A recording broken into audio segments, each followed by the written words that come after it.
Hi friends, అందరికి నమస్కారం. ఈరోజు కరిమెద్దల గ్రామంలో వర్షం లేక ఆడవారు ఎంతో భక్తి శ్రద్ధలతో కప్పను ఎత్తుకొని వచ్చి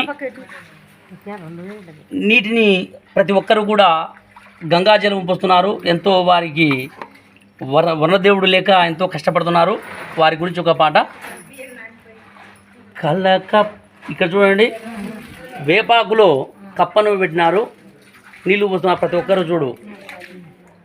కలకప్ప నీలాడి కలి కొద్ది నీలాడి ముర్రో వానదేవుడా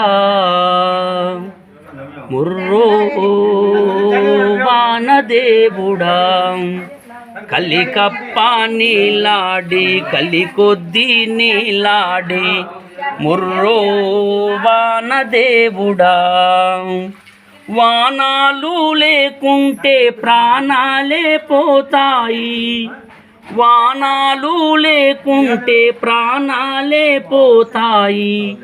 రైతన్న మదిలో నా బాధను తొలగించు ముర్రో వానదేవుడా ముర్రో వానదేవుడా.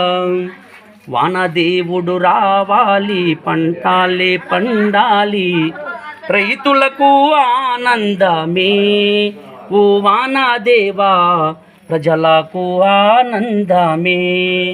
వానాలు లేకుంటే ప్రాణాలే పోతాయి, నువ్వైనా కరుణించవా.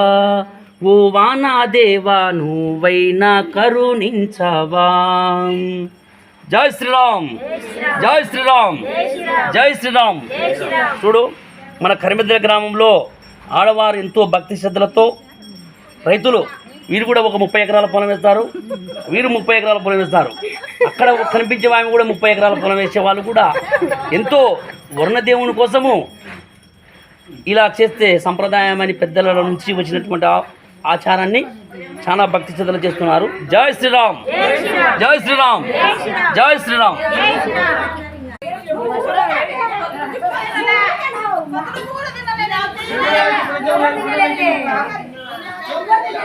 ఈరోజు బేస్తవారం రోజున గ్రామంలో మొత్తం అన్ని ఇల్లు కూడా తిరిగారు. ఆదివారం రోజున గంగమ్మ తల్లికి పాయసమును పెట్టి వనభోజన కార్యక్రమం ఏర్పాటు చేస్తారు. ఈ విధంగానైనా కానీ వర్షం వస్తే కూడా చాలా రైతులకు ఎంతో సంతోషంగా ఉంటుంది.